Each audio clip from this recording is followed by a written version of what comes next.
Ele é doutor em psicologia e mestre em educação.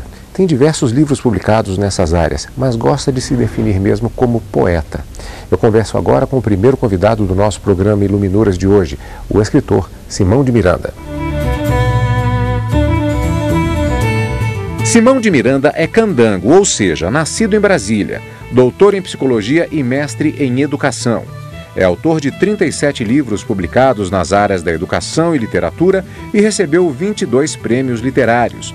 Escreve poesias, livros infantis e escolares. Comemora a marca de 500 mil exemplares vendidos com um novo livro, Mínimo Múltiplo Incomum. E eu começo agradecendo a presença do Simão de Miranda aqui na Biblioteca Desembargador Fernando Américo Veiga Damasceno, do TRT da 10ª Região, onde nós estamos sempre conversando a respeito de literatura, direito, artes. Portanto, mais uma vez teremos uma grande conversa a respeito deste escritor que começou o trabalho dele como escritor, na verdade já ainda nos tempos de colégio, de uma maneira bastante curiosa. Foi um castigo? Como é que foi isso? Cadu, é uma história muito interessante, porque eu não gostava nada das aulas de português, de literatura. Eu tinha um aproveitamento pífio nessa disciplina e eu costumava saltar o muro da escola para jogar bola do outro lado. E aí um belo dia, o coordenador da escola pegou pelo meu pé, eu estava na metade do caminho, na metade do salto. E ele me puxou para o lado de dentro da escola. Literalmente pelo pé? Pelo pé, literalmente pelo pé. E me puxou para o lado de dentro da escola, me levou para a sala da direção e chamou a professora Emília, veja como eu não esqueci o nome da professora. E ela, muito furiosa, me aplicou um castigo. Para ela um castigo, para mim não foi uma salvação, né? E o castigo foi que eu redigisse uma redação. E perguntou do que eu gostava. Eu disse futebol, porque eu saltava o muro para jogar futebol. Então ela disse, então faça uma redação sobre futebol. E me deu um tempo, eu fiquei na sala da direção redigindo esse texto. Entreguei esse texto para ela, e ela correu aquele olho comprido sobre o texto, olhava para mim sobre os óculos e começou a rir. E eu pensei, bom, então deve ter sido assim, horrível, e agora o castigo vai se desdobrar. Mas não, ela disse que estava maravilhoso. E aí ela pediu para que eu lesse a redação na frente dos meus colegas, coisa que ela sabia que eu também não tinha nenhum tipo de talento para escrever, imagina, para ler em público. E eu, tremendo, né, resolvi cumprir com essa segunda parte do castigo e li a redação. Nesse momento, eu lembro como hoje, os meus colegas ficaram de pé, aplaudindo o texto da redação. E a partir daí eu comecei a desconfiar que eu tinha jeito para a coisa, que o negócio é que eu não havia tentado ainda, né, desafiar esse monstro do texto. Então tudo começou, na verdade, no ensino médio, né, com esse castigo da professora Emília. Parou de gazetear as aulas da professora Emília nessa época? Eu parei de gazetear, mas porque vieram outras recompensas, né? Então, ela mesma começou a me incentivar a participar de concursos literários na própria escola. Então, eu lembro que, de fato, eu passei a me interessar de verdade pelas aulas da professora Emília quando ganhei um concurso literário na escola, cujo prêmio foi a coleção completa do Oswald de Andrade. E aí sim, de fato, eu parei de pular o muro da escola para jogar futebol, mas passei a ser um menino sério, um menino que passou a levar a escola a sério. Agora, já na sua obra adulto, existe também uma vertente ligada à poesia. Como é que especificamente esta atuação surgiu no seu trabalho? A poesia, na verdade, foi a primeira incursão minha pelo mundo da publicação, pelo mundo do livro, né? Então, já na escola, dentro dessa brincadeira de escrever redação, eu comecei a escrever textos no mimeógrafo da escola, digitava, datilografava, rodava no mimeógrafo, e textos curtos, e com muita cara de pau eu grampeava e vendia na escola, né, esses livrinhos, né? Então, por ser uma literatura, uma leitura rápida, instantânea, e agradava bastante os meus colegas e os professores, a poesia que me trouxe, me colocou no mundo do livro, né? E depois disso eu nunca mais abandonei a poesia, né? Tanto que, de fato, eu me considero primeiro um poeta, né? Depois vem o apreço por outros gêneros, né? Vamos começar então mostrando. Aliás, o título desse livro, que é o último publicado pelo Simão, ele me faz até uma reminiscência de infância também, porque o título do livro é Mínimo Múltiplo Incomum. E aí nós tínhamos o mínimo múltiplo comum, o máximo divisor comum, já nem sei, lembro direito se o nome era esse mesmo. Qual é o porquê do título, o que significa? O mínimo múltiplo comum é um desafio, Ele, na verdade, é um livro de micronarrativas. É claro que a gente pode fazer essa ponte com a infância, sim. É um livro de micronarrativas que desafia o escrever num parco espaço de tempo, do espaço físico e textual mesmo, né? Então, ele vem muito do advento da comunicação instantânea, como o Twitter, o Facebook, né? E hoje já é quase que um gênero consagrado, né? As micronarrativas já se constituem um gênero literário praticamente. Hoje já se fala nas nanonarrativas, né? Então, é o grande desafio do escritor comunicar uma história com começo, meio e fim dentro de um espaço físico mínimo, né? Então tem essa brincadeira do mínimo, que na verdade ele é incomum, né? Ele é múltiplo, e, ou seja, ele tem essa possibilidade de várias interpretações dentro dos pequenos espaços também que nós, como leitores, né, nos resta hoje nesse cotidiano apressado, né, que a gente vive. A criança era um primor comunicativo. A mãe, de paciência curta, vociferava constantemente: menina, fecha essa matraca, não aguento mais te ouvir, só Jesus na causa. Ao final de um barulhento dia, foi que ela percebeu que a sua filha não havia falado. 2, 3 dias se passaram, 2, 3 semanas se foram, 2, 3 meses decorreram-se, anos sem fim eternizaram o silêncio. Vou mostrar um outro livro do Simão de Miranda, 100 Poemas de Amor. No caso, 100 com S. O que significa o título? Na verdade, é uma grande brincadeira também. Quando eu escrevi esse original e comecei a mostrar para os amigos, os primeiros leitores, os amigos, alguns me perguntavam assim: escuta, mas isso é poesia? E eu dizia: você que vai dizer, né? Então é uma grande brincadeira com o próprio leitor. Você também gosta muito de ler. Quais as suas leituras preferidas? Eu sou um leitor contumaz. Eu procuro dividir o meu tempo com as leituras técnicas da minha profissão, que eu sou professor, formador de formadores, com as minhas leituras prazerosas. Então eu transito muito pelos contos, gosto muito de crônicas, romances de pouco fôlego, até mesmo porque essa preferência de escrever microcontos foi acabando, né, me trazendo para o mundo da leitura de pouco fôlego, vamos dizer assim. Mas eu sou um leitor que não vivo sem o livro. Vou mostrar um outro livro aqui também. Esse já é um conto, na verdade, voltado para crianças. Nicolau Sebastião e o Perfume da Bondade Eterna. Do que se trata? Conta pra gente a história. Perfeito.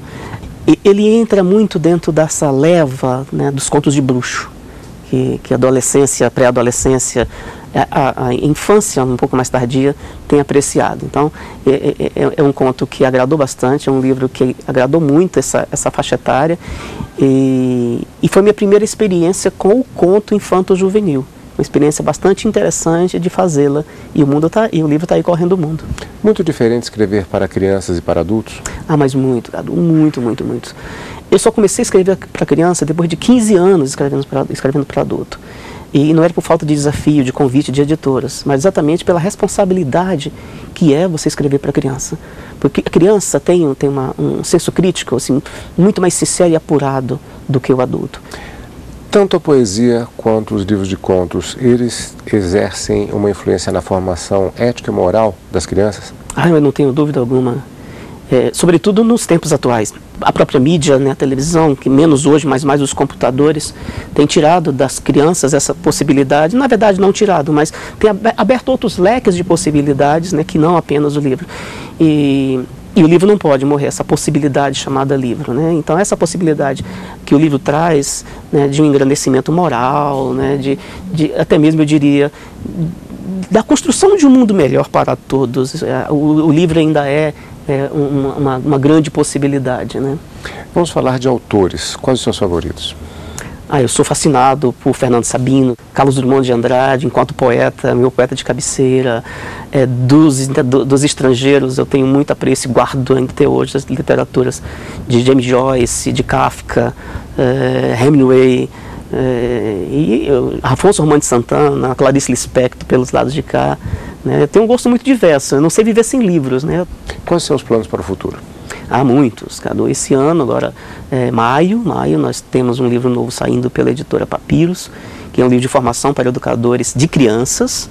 Em outubro a gente tem um dia de literatura infantil, né, na Semana da Criança. E 2014 tem aí um monte de surpresas também para virem.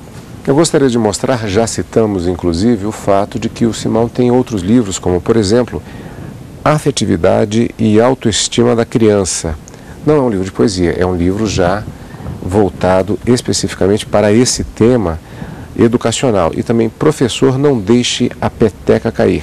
63 ideias para aulas criativas. É muito diferente fazer uma poesia e fazer um livro voltado para a área educacional? Sim, porque aí exige todo um mergulho na teoria, na pesquisa bibliográfica, um buscar na minha vivência como educador e construir essa possibilidade de devolver isso aos meus companheiros como auxílio pedagógico. Um dado importante relativo à obra do Simão é o fato de que ele tem um total de 500 mil livros vendidos. É essa a mesma cifra? É verdade. Esse ano, 2013, reunindo todos os títulos, né, pelas 7 editoras que já publicaram meus livros, nós chegamos à marca do 500 mil de exemplares vendidos no Brasil, no México, na América Latina, em Portugal, enfim, mundo afora. E você, com isso, fica estimulado para novos planos agora para o restante do ano de 2013, 2014?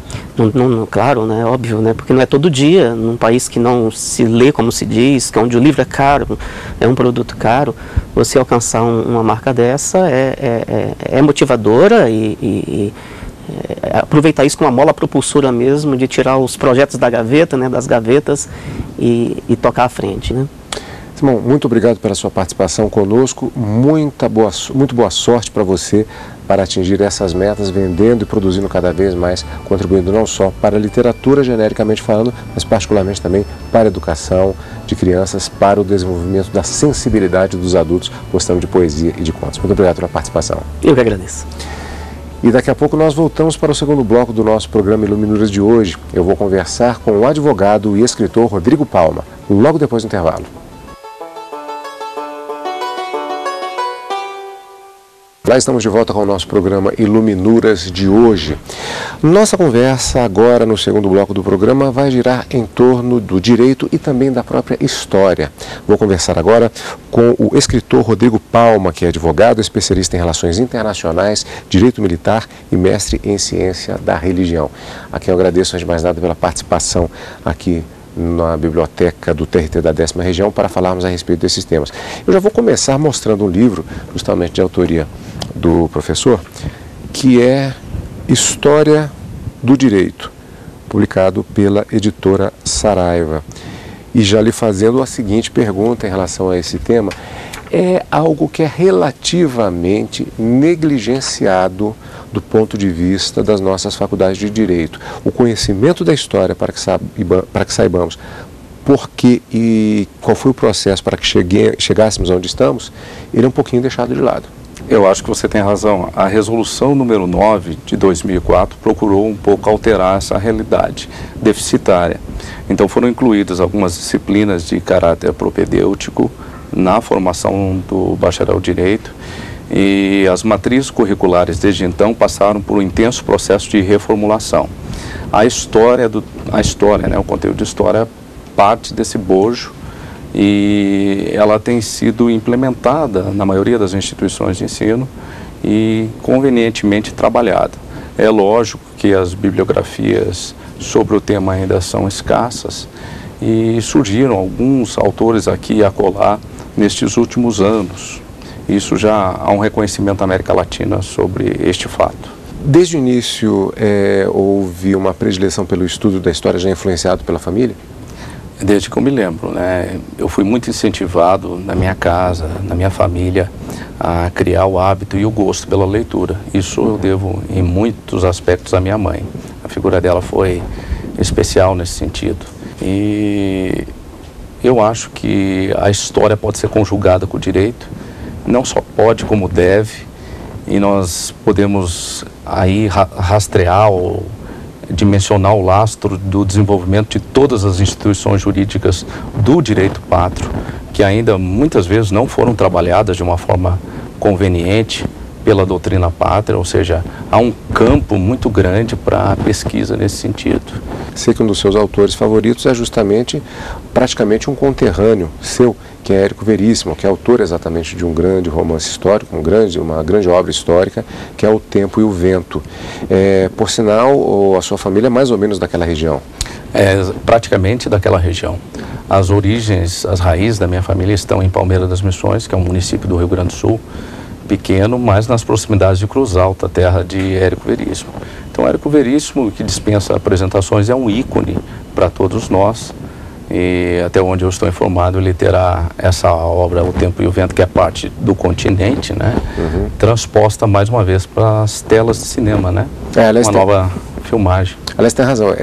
A obra maior é exatamente o continente. Eu lembro que nos tempos de colégio, havia sempre a leitura praticamente obrigatória e sempre prazerosa dos diversos pontos, como por exemplo, a Na Terra, O Próprio Tempo e o Vento, um certo Capitão Rodrigo. E aos poucos ia se descobrindo que era uma grande obra de conteúdo maior. E aproveitando esse gancho, eu lhe pergunto se, como conhecedor de história e tendo raízes naquela região, se é fidedigna a narrativa que é feita pelo autor em relação aos eventos e aos personagens e às famílias daquela região. Logicamente que nós estamos diante de um romance histórico, mas por esses romances históricos, especialmente esses produzidos pelos autores regionais, especialmente lá do Rio Grande do Sul, ao desfile de alguns personagens históricos, né, como Bento Gonçalves, entre outros tantos. E alguns nomes, alguns apelidos de família, realmente eles aparecem ali na obra de Érico Veríssimo e eles são de famílias da região. Vamos sair um pouquinho agora do Rio Grande do Sul e vamos para outras paragens. Eu gostaria de mostrar aqui agora também uma outra obra do Dr. Rodrigo Freitas Palma, Direito Romano. Muito citado, particularmente, este ramo do direito, particularmente pelos juristas, digamos assim, mais antigos da velha escola, e onde se percebe toda uma base para a digressão das questões de direito. Outro aspecto que está um pouco negligenciado hoje em dia? Com toda certeza. Infelizmente, eu tenho que admitir que o direito romano, enquanto cátedra, enquanto disciplina, foi progressivamente desaparecendo da previsão das matrizes curriculares no Brasil.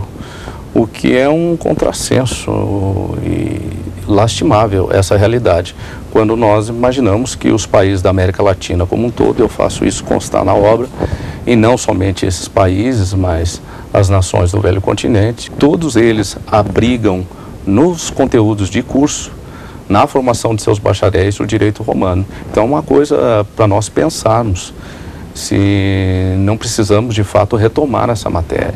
Neste caso específico, trata-se de uma obra relativa ao direito militar romano. É possível se perceber as raízes da própria organização militar, inclusive brasileira também, naqueles tempos? Sim, o senso de disciplina, o civismo, o patriotismo, tudo isso aflora na produção dos direitos castrenses, não só o direito castrense brasileiro, o direito militar brasileiro, mas os direitos militares mundo afora, né? Então a herança, o legado de Roma, ele transpõe o idioma para os países de origem latina, mas alcança as raias do direito privado também, e não só do direito privado, aqui o direito militar por excelência. Vamos para uma outra viagem na história, podemos dizer assim, um outro livro, Manual Elementar de Direito Hebraico. Isso não é muito comum aqui no Brasil, não é, professor? Sim, não, eu sei de poucas obras ainda aqui na América do Sul que tratam dessa questão. E, na verdade, quando nós falamos em civilização ocidental, nós temos que credenciar as tradições judaicas, a cultura judaica, o seu papel importante, o seu papel de relevo. Se nós temos um senso que norteia em muitos aspectos o desenvolvimento dos direitos fundamentais, eu acho que nós devemos à nação judaica este papel, este contributo de inestimável valor, né? Agora, um ramo que pode-se dizer de estudos que, de certa forma, acaba abrangendo tanto a questão do direito romano quanto o próprio direito hebraico, é um tema que ele é, de certa forma, delicado, que foi abordado no seu trabalho, que é o julgamento de Jesus Cristo. Como é que surgiu a ideia de fazer essa abordagem? Um juiz norte-americano chamado Douglas Linder, no decorrer da sua vida, disse que seria muito espinhoso trabalhar o tema lá nos Estados Unidos da América. E foi aconselhado até a deixar essa ideia para trás, né? Eu, de alguma forma, me senti interessado pelo tema, né? Aproveitei a minha formação e conseguimos alguns resultados interessantes, né? Na verdade, o objetivo não é repassar ao leitor uma leitura de caráter teológico. Este não é o meu papel, né? Mas antes um comentário jurídico do que se tem de fontes, o que pode ser dito. E você tem razão. Na verdade, nós estamos em duas órbitas distintas aí, né? Ele teria sido julgado no Sanhedrin, que era a mais alta corte judaica à época, ouvido pelos membros do Sinédrio, e também passou pela a mais alta autoridade romana da época, que era Pôncio Pilatos. Então a pena é romana, a crucificação, e a base legal para a condenação de Cristo é romana, né? É uma lei do século I a.C., ano 8º, né? É a Lex Iulia Maestatis. Essa lei dizia que todo aquele que se levantasse contra Roma, ele passaria pela flagelatio e teria morte em crux, ainda que Jesus tenha sido inocente, né? Pelo menos a meu juízo. Há uma questão interessante, que é o fato de que muitas das questões que são analisadas sob uma perspectiva histórica, às vezes não há uma relativização. Não é o caso de se analisar. Vamos pegar o próprio direito militar romano propriamente dito. A disciplina era um elemento extremamente forte. Então, analisando à luz dos direitos humanos de uma civilização supostamente evoluída do século XXI, não vou entrar na discussão sobre se é verdade isso ou não, mas esses princípios não fazem com que haja uma visão que não é a de contexto da própria elaboração dessas legislações de época? Na verdade, o direito muito evoluiu no decurso dos séculos, mas nós temos em especial, um momento, um período histórico em que esta, digamos assim, evolução ou transformação, ela se torna mais acentuada, que é o século XVIII, o século das luzes, e isso pode ser observado especialmente na Inglaterra, na França e nos Estados Unidos. Aí sim o direito dá uma grande guinada, né? Mas até então nós temos esses preceitos de caráter religioso influenciando o processo de normatização, e isso é bem comum e você pode observar por todo o decurso da história. Tem um trabalho seu também, que ainda envolvendo essa área da Bíblia, que é Leis Ambientais na Bíblia. Interessante, como é isso, professor? Na verdade, isso é uma curiosidade. Existem 4 leis de caráter ambiental na Bíblia hebraica, né? A Torá, que é o Pentateuco. Isso é uma curiosidade para a época, eu acentuo isso, assevero, porque a preocupação com a preservação ambiental era um tanto que incipiente à época. Tanto entre romanos e gregos. Nós encontramos uma lei grega que prevê a preservação das oliveiras e outra lei romana mais ou menos ajustada a uma preocupação ambiental. Então, quando nós encontramos numa sociedade da Antiguidade Oriental 4 leis que prevêem a preservação do meio ambiente, que instam o homem a ter um cuidado com o seu entorno e com o mundo que o cerca, eu acho que isso é louvável, né? É digno de nota. Nesse sentido, eu gostaria de mostrar também o direito e os desafios da pós-modernidade. Aqui nós podemos fazer uma abordagem no sentido de dizer que nestas outras obras falamos do direito no passado. Podemos falar a respeito dos desafios que virão considerando todo esse contexto histórico que é analisado nos livros? Na verdade, sim. Eu acho que uma peça fundamental, um instrumento para nós termos uma percepção da legalidade hoje é o direito comparado. Também outra disciplina, diga-se de passagem, extremamente negligenciada no Brasil. Essa obra envolve uma coletânea de pensamentos e a participação de diversos autores, cada qual prestando a sua devida contribuição a esses desafios. Eu queria agradecer muito a sua presença aqui na Biblioteca do TRT. Fica convidado a participar posteriormente de novas edições para que possamos falar a respeito mais de direito, literatura, história. Muito obrigado pela participação. Obrigado. Eu que agradeço. E por aqui vai ficando esta edição do nosso programa Iluminuras de hoje. Você pode assistir às edições anteriores ou até mesmo essa posteriormente. Basta acessar o site da TV Justiça, www.tvjustiça.jus.br. Encontro marcado na próxima semana com mais uma edição da revista eletrônica sobre literatura aqui na TV Justiça.